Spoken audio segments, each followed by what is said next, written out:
Mbote à vous tous qui me suivez, je suis votre ami Brogui. C'est un plaisir de me tenir de nouveau devant cette petite caméra, certainement pour reprendre le sujet que nous avons laissé en attente. Nous sommes en train d'aborder un petit sujet depuis la semaine dernière, que nous avons intitulé La position d'Israël au temps de la fin. Nous avons à plusieurs reprises montré que nous sommes en train de vivre un temps qui est dédié à Israël, parce que le temps de la grâce, le temps des nations est terminé. Et lorsque les portes de la grâce viennent à fermer, vous voyez, tous les événements qui se déroulent pour Israël. Et nous sommes témoins des grands événements qui se produisent devant nos yeux. Nous sommes en train de constater comment commence la Troisième Guerre mondiale, conformément à ce qui avait été annoncé. Voyez, cela est en train de se dérouler devant nos yeux. C'est pourquoi nous ne sommes pas dans la distraction. Au contraire, nous sommes dans la joie. Pourquoi? Parce que nous voyons que le jour de la vengeance est là. Il avait été promis que Dieu devrait venger ce qui avait été fait à l'endroit de son peuple, notamment la traite négrière et toutes ces choses. Aujourd'hui, nous sommes heureux de constater que ces choses commencent à se dérouler ou se déroulent devant nos yeux. Et je pense que c'est le temps où nos cœurs devraient être remplis de joie. C'est le temps où nos cœurs devraient être dans la consolation. Parce qu'il avait promis un temps de vengeance, voyez, pour son peuple. Et voilà. Sans tarder, pour rentrer dans le vif de mon sujet, je vais lire des portions d'écriture pour essayer de trouver une plateforme sur laquelle je vais vous entretenir. Je vais prendre le livre de Joël, Joël au chapitre 3, le verset 2. Je lis. Je rassemblerai toutes les nations et je les ferai descendre dans la vallée de Josaphat. Là, j'entrerai en jugement avec elles au sujet de mon peuple d'Israël, mon héritage, qu'elles ont dispersé parmi les nations, et au sujet de mon pays qu'elles se sont partagées.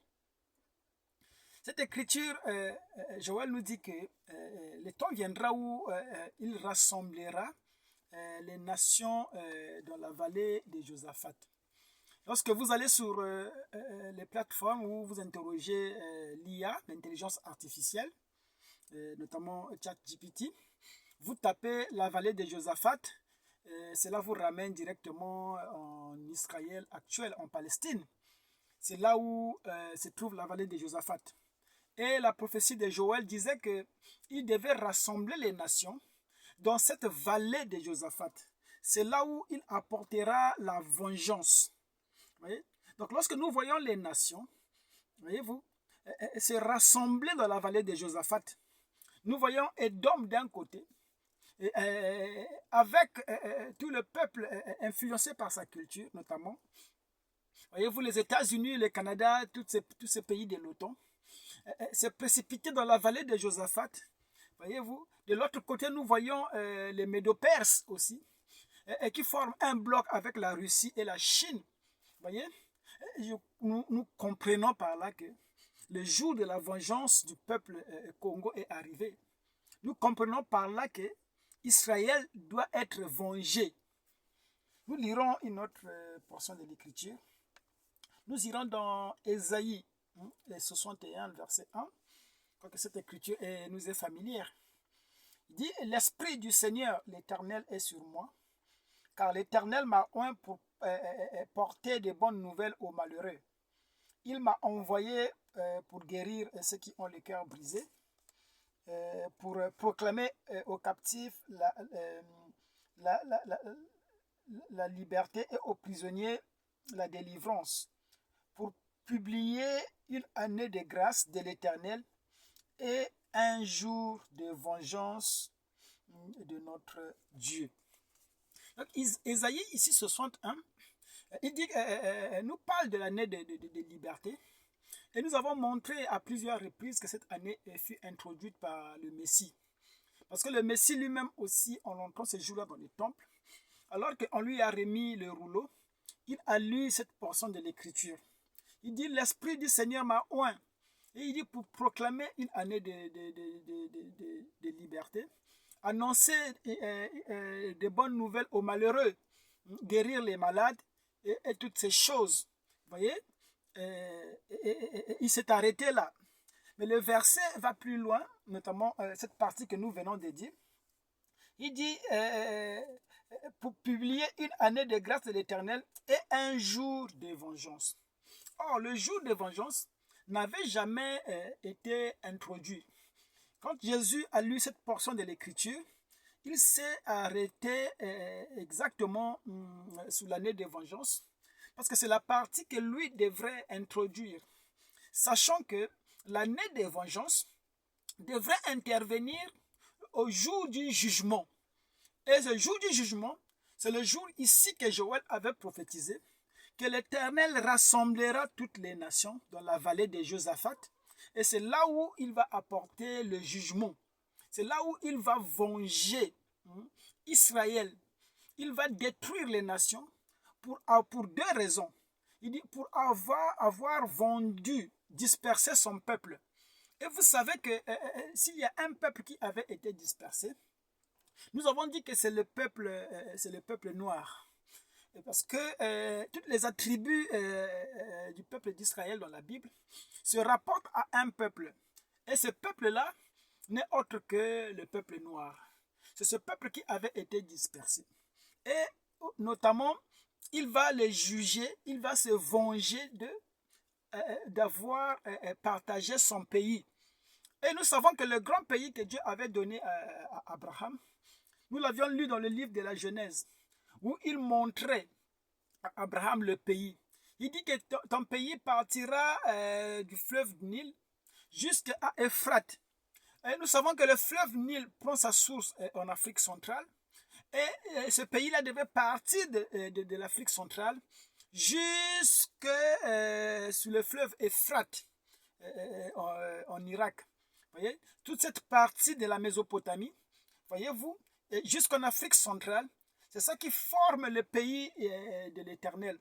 Ce vaste pays où coule le lait et le miel. Parce qu'il n'est pas raisonnable ni logique de croire que le pays que Dieu avait promis à Abraham résulte à un petit pays qu'on appelle Israël aujourd'hui, qui est très étroit. Voyez, cela n'a pas de sens. Et nous savons que dans ce pays-là, Israël actuel, où Israël est installé en Palestine, voyez-vous, il n'y a pas le lait et le miel qui coulent. Voyez, et cela ne concorde pas avec l'étendue que Dieu avait montrée à Abraham. Il dit que ton pays s'étendra depuis le début du Nil jusqu'aux portes de l'Euphrate. Et nous croyons que c'est là où c'est là le territoire que Dieu a donné à son peuple. Voyez, les Bantous qui sont les Hébreux, ils devraient occuper ce pays-là. C'est le pays qui est habité par les Bantous. Voyez, depuis l'Irak au Yémen et toutes ces contrées que les Édomites ont vendues. Voyez, c'est le pays de l'Éternel. C'est pourquoi Dieu attendait effectivement le jour de la vengeance pour réclamer ces territoires. Et nous avons longtemps parlé de cela. Nous avons parlé aussi, lorsque nous avons abordé le mystère de la diaspora, pour montrer comment le rôle que devait jouer la diaspora. Lorsqu'on parle de la diaspora, on parle des dispersés, les gens qui partent dans la dispersion. Voyez-vous, un temps viendra, parce qu'il avait été dit dans les Écritures que l'Éternel étendra de nouveau sa main et pour rassembler, notamment dans Ésaïe 11:11. Il dit que l'Éternel étendra de nouveau sa main et rassemblera son peuple dispersé depuis Abatros, l'Égypte, Élam et l'Éthiopie. Vous voyez, il les rassemblera. Donc nous savons que la situation géographique au temps de la fin, c'est ce grand rassemblement, voyez-vous, qui est circonscrit au-delà des fleuves de Couche. C'est là où devrait se passer le mystère de l'exode, le nouvel exode. Pourquoi? Parce que nous pensons que un temps vient où Israël doit être rassemblé. Et nous avons compris que Israël devrait être rassemblé par les trompettes. Voyez-vous? Lorsqu'on parle de trompe, oui, on parle du temps de Trump, de Donald Trump. Voyez-vous? C'est le temps où les trompettes rassemblent Israël. Et vous savez c'est quoi les trompettes? Lorsque les trompettes sonnent, voyez-vous, ça envoie un message. Et nous sommes en train de vivre ce temps en question, où Israël est en train de se préparer pour un exode. C'était l'exode du rassemblement. Pourquoi? Parce que Israël devrait se rassembler, voyez-vous, le jour de la vengeance. C'est pourquoi lorsque nous voyons, voyez-vous, les choses se dessiner devant nos yeux, les grandes nations faire des coalitions, s'ériger directement dans la vallée de Josaphat, alors nous disons que le jour de la rédemption est proche. Voyez-vous, lorsque nous parlons du jour de la rédemption, nous parlons du jour de la rédemption pour Israël, qui n'est autre que le jour de la rétribution du méchant, le jour où Dieu, voyez-vous, va venger, voyez, le jour de la vengeance. Voyez-vous, c'est ce jour-là que nous allons assister à la vengeance, voyez, où le roi du Nord, voyez-vous, va se lever, voyez-vous, pour essayer de venger le peuple. Pourquoi? Parce que ce peuple-là avait partagé le pays, et ils avaient dispersé le peuple de l'Éternel. Et Dieu avait promis les amener en jugement pour se venger. Voyez? Nous savons que lorsque nous voyons les pays du soleil levant, nous voyons la Russie, l'Iran et la Chine. Voyez? Ces pays n'ont rien à se reprocher par rapport au peuple de l'Éternel. Pourquoi? Parce que lorsque nous regardons l'histoire de la colonisation et toutes ces choses, la Russie n'a pas colonisé les territoires africains. L'Iran n'a pas colonisé les peuples africains. La Chine non plus. Vous voyez, ces pays-là n'ont pas participé au péché des Édomites. C'est pourquoi Dieu utilise ces pays pour donner la rétribution, pour se venger, voyez, pour juger Édom, juger les États-Unis, juger l'Union européenne, juger Israël, voyez-vous, afin que le peuple de l'Éternel puisse se rassembler de nouveau en vue de reprendre le pays que Dieu avait mis à leur disposition. Nous avons parlé longuement de ces choses, peut-être sans savoir ce qui allait intervenir dans quelques mois. Mais aujourd'hui, nous pouvons dire que ces choses s'accomplissent devant nos yeux. Chacun est témoin, chacun constate comment les alliances sont en train de se nouer, comment déjà nous parlons avec l'entrée des États-Unis dans la guerre de l'Iran. Nous comprenons que ça c'est le début de la troisième guerre mondiale. Vous savez comment les alliances sont en train, parce que la Russie, j'ai suivi dans les infos aujourd'hui, comment la Russie est en train de faire de grandes déclarations pour dire que la Russie condamnait l'implication des États-Unis dans cette guerre et que la Russie devrait aider le peuple iranien, voyez-vous, à se relever. Aussi, c'est aussi passé tout récemment dans les médias, comment le Parlement iranien a décidé de bloquer ce canal-là. Voyez-vous, le canal de Dormouz. Ceux qui s'intéressent un peu à la situation économique mondiale connaissent un peu ce qu'on appelle ce canal-là de Dormouz. Que le canal de Dormouz, c'est par là où il y a des pipelines qui transitent. Le négoce du pétrole transite par le canal de Dormouz. Plus de 40% de la production pétrolière, voyez-vous, transite par ce canal. Et aujourd'hui, le Parlement iranien s'est rassemblé pour décider de la fermeture de ce canal. Or, si ce canal vient à fermer, je crois que cela va exploser les prix au niveau de la production pétrolière et cela va engendrer une grande crise, une grande pénurie des hydrocarbures. Vous voyez, nous sommes en train de vivre ces choses devant nos yeux. Comment Dieu est en train de rassembler les nations les envoyer dans la vallée de Josaphat. Et comme je vous ai dit que cette vallée de Josaphat, c'est Israël actuel. Et c'est là où le jugement va se faire. Je pense que c'est là où Édom va recevoir sa rétribution. Il était très important que je commence par cette petite introduction pour essayer un peu de stimuler les gens, au lieu que les gens soient inquiets. Je pense que c'est le moment où le peuple de l'Éternel devait relever la tête, dire enfin, voyez, comme disaient ces immortels, que jusqu'à quand vas-tu te venger? Vas-tu venger le péché des Édomites? Mais il avait fallu que le péché des Édomites arrive à son comble. Il avait fallu effectivement que, voyez-vous, que la coupe déborde afin que la fossile soit jetée pour moissonner. Voyez-vous, aujourd'hui, la moisson est grande. Et voyez-vous, il y a une fossile qui est en train de moissonner la moisson de la terre. Voyez, nous savons que ce temps-là est arrivé où cette première bête devrait être vendue, devrait être vaincue. Voyez-vous, le temps où Dieu vient pour enfin redonner à son peuple la dignité, l'honneur. C'est pourquoi pour nous, nous savons que lorsque nous voyons ces choses, nous comprenons que c'est le début de l'exode. Pourquoi? Parce que ces pays dans lesquels nous avons été dans la dispersion, nous savons que ces pays sont en train d'être jugés. Et lorsque Dieu envoie les coupes et les fléaux, voyez-vous, cela c'est pour rassembler son peuple. Voyez, il a envoyé des coupes là-bas, des fléaux là-bas.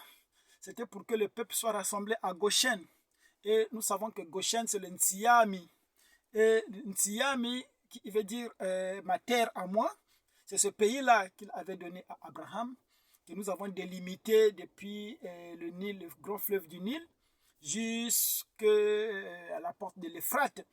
Ce pays qui part de l'Afrique centrale jusqu'au Moyen-Orient, comme il en était avant la colonisation. Cette contrée-là appartient à Israël. C'est le pays que Dieu a donné à Israël. C'est la vraie Israël. Parce que lorsque nous parlons de la vraie Israël, nous voyons les Bantous. Pourquoi? Parce qu'en Afrique, il y avait les Hébreux, il y avait aussi les Kamites. Et lorsque l'Égypte antique avait été détruite, nous savons que les Kamites sont allés au Soudan. Au Soudan, c'est l'Afrique de l'Est. C'est pourquoi là-bas, vous trouvez beaucoup de Kamites. Mais les Hébreux, ils ont pris la tangente, ils sont descendus en Afrique centrale. Voyez, c'est là où nous voyons Juda qui avait établi ses tentes. Voyez, c'est le pays des Hébreux, l'Afrique centrale. Voyez, les Bantous. C'est ce peuple dont il s'agit. Ce peuple qui devrait posséder le pays. C'est pourquoi lorsque nous voyons ce qui se passe, alors nous nous éveillons, nous nous préparons à l'exode. Voyez-vous, le grand rassemblement est proche, où nous devrons être contraints de quitter nos positions actuelles pour rentrer dans notre pays. Voyez, lorsque nous voyons tous ces signes, ces fléaux tomber par-ci, par-là, voyez-vous, notre seule cachette, voyez, c'est en Égypte. Nous allons en Égypte, nous allons en Afrique. C'est là où il avait été dit que les dispersés, voyez-vous, les adorateurs, lui apporteront des offrandes. Donc le grand rendez-vous aujourd'hui se trouve au-delà des fleuves de Couche. C'est pourquoi lorsque nous voyons ces choses se passer devant nos yeux, nous comprenons que l'heure est venue. Pourquoi? Parce que il a été prédit qu'en ce jour-là, voyez-vous, la vengeance devrait arriver, l'année de vengeance. Or, l'année de vengeance ne pouvait intervenir qu'une fois que les portes des nations sont fermées. Et Ésaïe avait été clair lorsque, s'agissant du Messie, il dit « L'Esprit du Seigneur m'a oint ». C'était pour proclamer l'année de grâce avec Jésus de Nazareth, mais aussi pour amener l'année de vengeance au temps de la fin. Et lorsque l'année de vengeance est introduite, en ce moment, nous ne parlons plus des nations, les nations sont déjà dans la bergerie. Nous avons dit qu'en ce moment, les portes des nations sont fermées. Là, il s'agit effectivement du peuple promis, qui est Israël.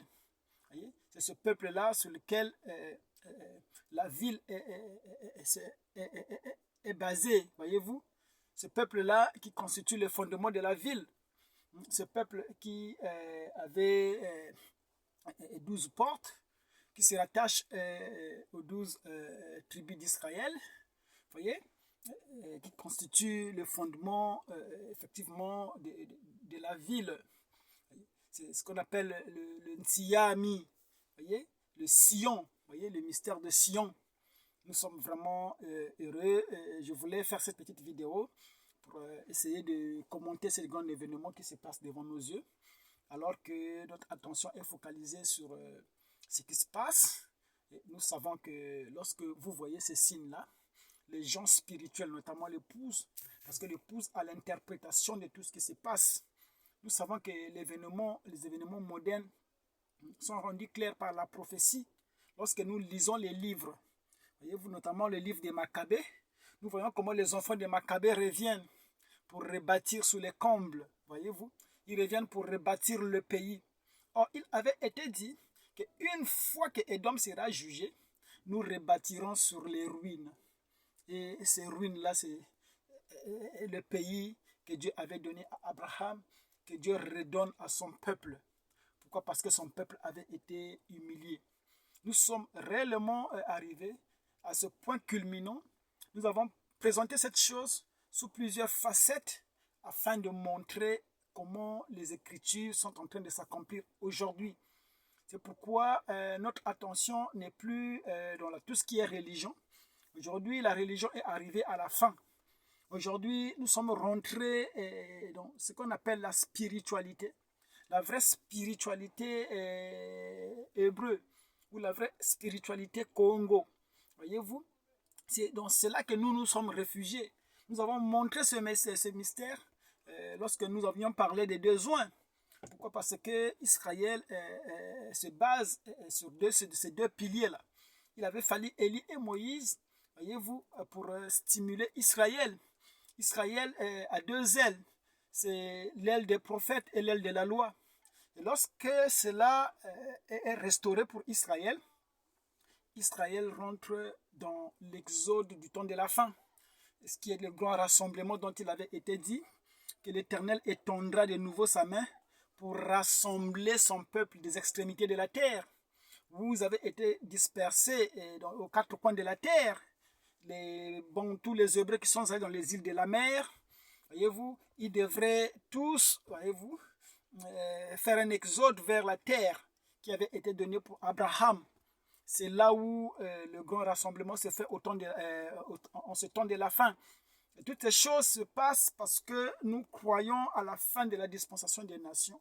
Ce ne sont que les membres de l'Église qui sont dans la distraction la plus totale qui soit, qui ne savent même pas où se situer, comment se situer dans la prophétie. Ils voient les événements se passer, ils se posent la question et ils se demandent. Mais je croyais que l'enlèvement devrait se faire avant de voir tel événement. Et c'est alors que nous leur disons, voyez-vous que l'enlèvement s'était déjà fait, vous ne vous êtes pas rendu compte. C'est vraiment beaucoup, c'est très triste aujourd'hui de constater que les gens commencent à vivre des grands événements très importants, capital de la Bible, et en même temps, ils continuent à attendre l'enlèvement, continuent à attendre la résurrection, voyez, alors que les portes des nations sont fermées il y a longtemps. Il y a déjà une génération qui est passée, mais les gens continuent à attendre la venue de Jésus, l'homme de Galilée qui a marché à Nazareth là-bas. Ils continuent à l'attendre, alors que rien de la parole ne confirme ou ne montre que Jésus de Nazareth, en tant qu'homme qu'il était en Galilée, devrait revenir comme cela.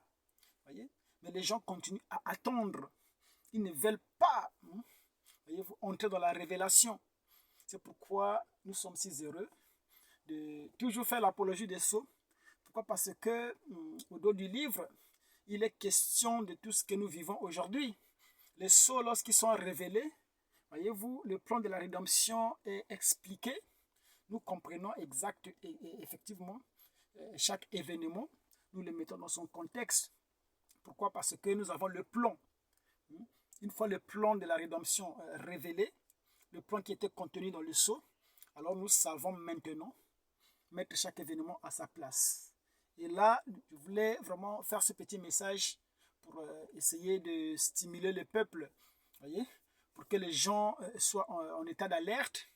Pourquoi? Parce que lorsque les coupes et les fléaux commencent à tomber, lorsque les missiles commencent à tomber dans la vallée de Josaphat, nous savons que pour nous, c'est un temps de rassemblement.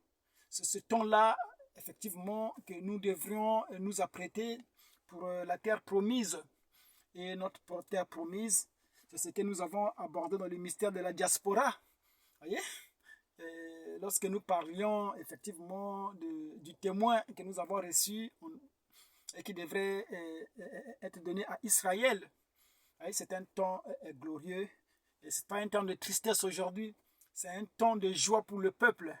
Pourquoi? Parce que lorsque nous voyons toutes ces choses se produire, nous savons qu'il s'agit de notre vengeance. Et nous savons qu'enfin le péché des Amoréens, le péché d'Édom est arrivé à son comble et Édom va être jugé.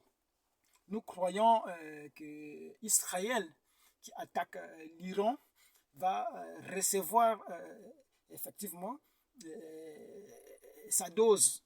Voyez? Et la Russie va montrer de quoi elle est capable.